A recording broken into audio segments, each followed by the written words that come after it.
Oops, there. Don't leave,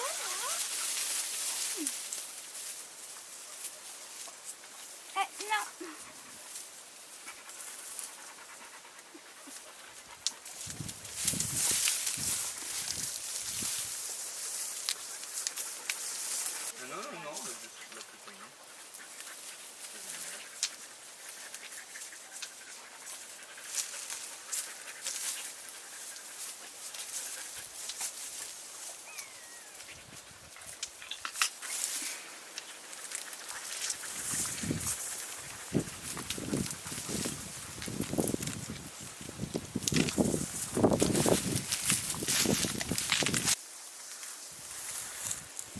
They look like mussels.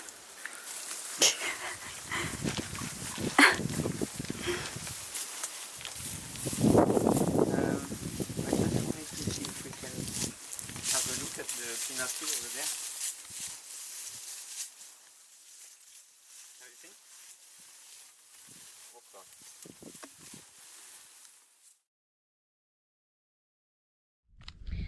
So I'm just out for a little walk and I'm having a search for things that I can use to naturally dye my garments and maybe some wool. And I would like to find some acorns, maybe some acorns, and I don't know what else, maybe some berries or something that I could use to naturally dye. It's very sunny right now, I can't see. I have my little basket and check out this view.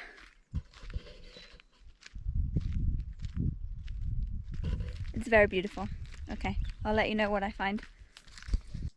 I don't know if you can see these, but these are the berries from the corbezzolo tree. You can eat them. And these ones are enormous. They're not ready yet. They go red color when they're ready, but wow. These ones are very big. I've not seen them that big before. Look, these ones are a normal size.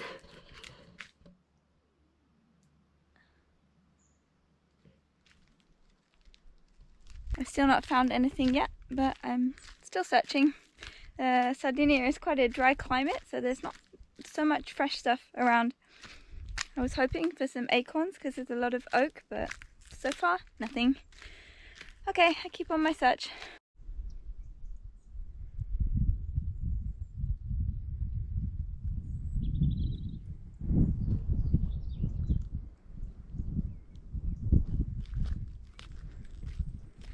So it's the next day and I did a little bit of research yesterday because I didn't find anything I was looking for.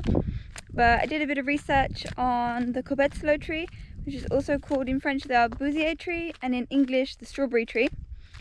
And apparently it's very high in tannins. So I'm gonna pick some leaves and see how we get on with that. Let's have a look what we can find. Today I have the dogs. Now,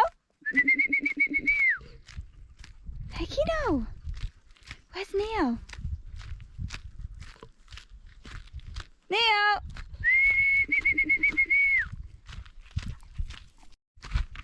There he is. The two rascals. Here is the strawberry tree, aka corbezzolo tree, aka arbousier tree. This one doesn't have any fruits on it yet, but there's another one here. But it's the leaves that I want, and apparently it's the leaves that are very high in tannins. So we're going to pick some and do some experiments.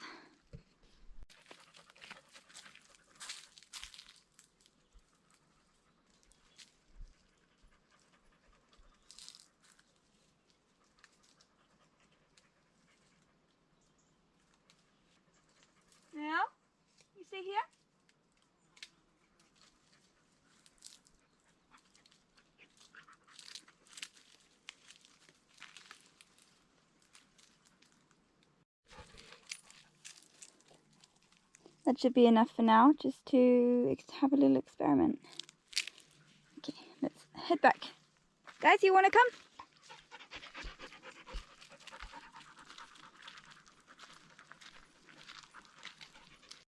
And these beautiful red bushes with these beautiful red berries apparently are, they did some research and they are, it's called a mastic plant. I can't remember the Latin name, but in English we call it a mastic plant, and we take it from the bark, I think. And mastic is something we use to make, I think, to make glues, and they also put it in chewing gum. And apparently in Sardinia, before the olives came, the olive trees were brought into Sardinia, they used to use the berries for oil. So they would press the berries and make oil from them. Oh, out of breath. We're going quite uphill now.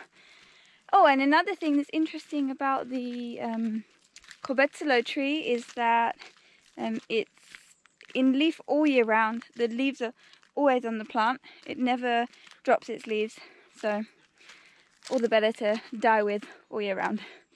Okay, so I have this cone of yarn. It is 55% silk, 45% merino, and I've made a little hank of the yarn. I think I did about 200 meters, I think, if I calculated it correctly. It doesn't seem like it is, but I don't know, we'll see. And yeah, I'm excited to experiment with the corbezzolo leaves and see what kind of colour they come out. I don't think I'm going to add any additions to the dye pot. I'm not going to add any alum or any iron or anything like that. Just the pure corbezzolo / strawberry tree leaves, and see what colour they create. I'm going to boil it for a couple of hours, or simmer it for a couple of hours, and then remove the leaves and put the yarn in, and probably leave that for a couple of hours or maybe overnight, we'll see. And yeah, maybe the silk is gonna take a slightly different colour to the merino, possibly. I don't know, we'll see. So yeah, I'm excited to see what happens. Let's go have a look.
So I finished my first experiments.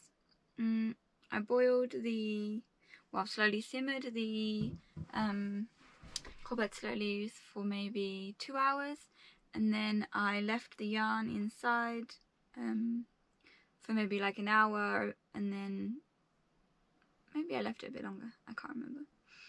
and I would say the colour, okay, I'll show you. Here is, I actually did two. Here is the first one that I did, and it came out a very sort of light browny pink colour. And I put another one in afterwards, and it definitely, there wasn't enough dye left, so it's really not so far away from the original colour that it was.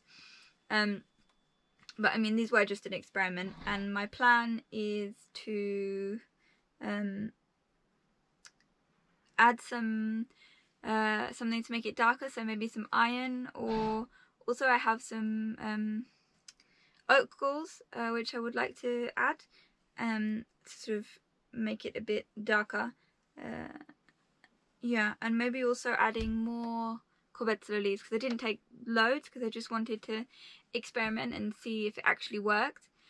But I can see there is dye inside. I just think I need to get a lot more. So next time I'm going to there's a donkey outside making noise.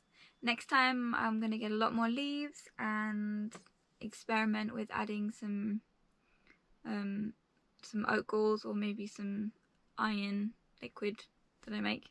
I'm not sure. But yeah, so that's it for now.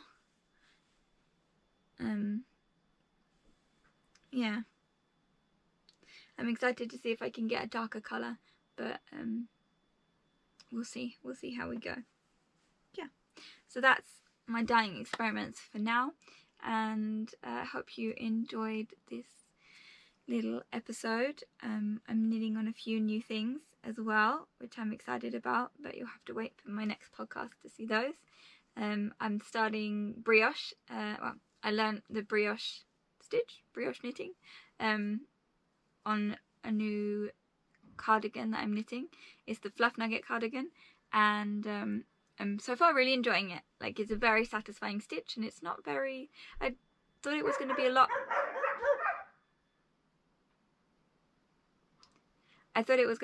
harder than it actually was, but it's quite simple once you get into the swing of it, so I'm really enjoying that.